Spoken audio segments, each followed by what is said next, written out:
mega kill is quite the show. In the beginning, it presents itself as a lighthearted adventure before quickly turning into something much darker. And despite this overt warning in the first episode, the show manages to lull its audience into a false sense of security a second time by leaning back into that lighthearted tone while we get to know the members of Night Raid, before promptly delivering a gut punch with episode 6. And this is the first meaningful death for the audience. We never got a chance to really know Tatsumi's childhood friends because we only got glimpses of them, but Shaylay was someone we knew, a kind if clumsy woman who cared deeply about her friends. That's what makes this moment all the more shocking. But the show doesn't just make you feel for the heroes, but the villains also. Now, I say heroes and villains, but it's really not that simple. There's an obvious black and white aspect to the show,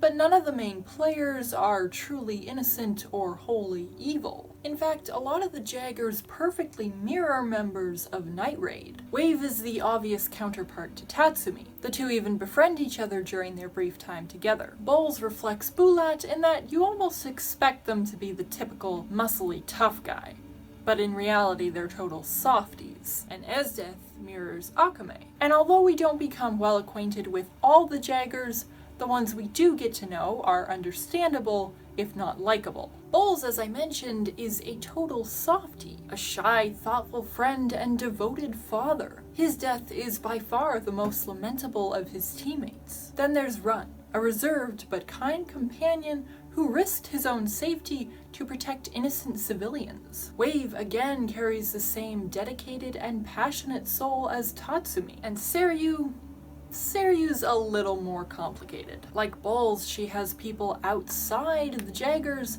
that she deeply cares about. And like Wave, she obviously believes in the cause she's fighting for. But the writers take almost entirely the opposite route with her. They start her off as seemingly innocent and likable, the kind of person you could believe would be more inclined to switch sides were she shown the light. But she very quickly shows her true colors, becoming possibly one of the most hateable characters ever. After all, she was the one responsible for murdering Shaylay and reveling in her death. But as for Night Raid, they all undeniably have blood on their hands. A few of them, like Najenda, Lubbock, and Akame, even originally worked for the Empire. But now that I've talked about some of the show's strengths, let's talk about its weaknesses. Towards the end of the series, the character deaths become increasingly frequent, causing the audience to experience sheer emotional exhaustion and ultimately lessening the impacts of those deaths. And then there's Tatsumi and Mine's last-minute romance. These two had about as much romantic chemistry as Tatsumi and every other female character he interacted with. It was poorly set up and virtually added nothing to the show. But let's talk about the finale. After watching Tatsumi act as the main character for the duration of the show,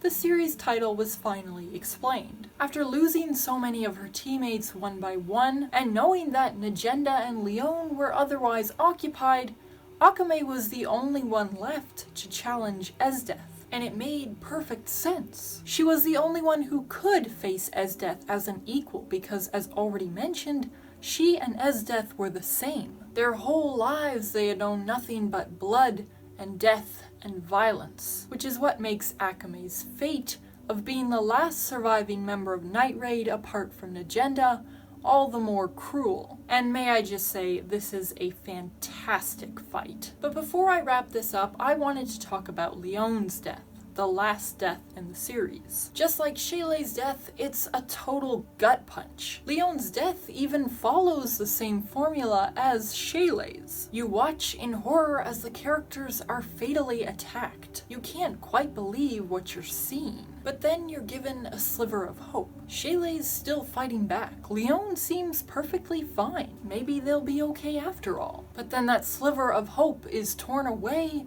and you're left with nothing but grief. So if you're a creator wanting to learn how to evoke emotion in your audience, in that regard, this show would actually be a decent case study. Anyway, thank you so much for watching, and if you enjoyed, be sure to give the video a like and subscribe to the channel so you don't miss any future content. And if you're looking for more ways to show your support, consider becoming a patron. Link in the description below. I'm your Alibi, and I will see you next time.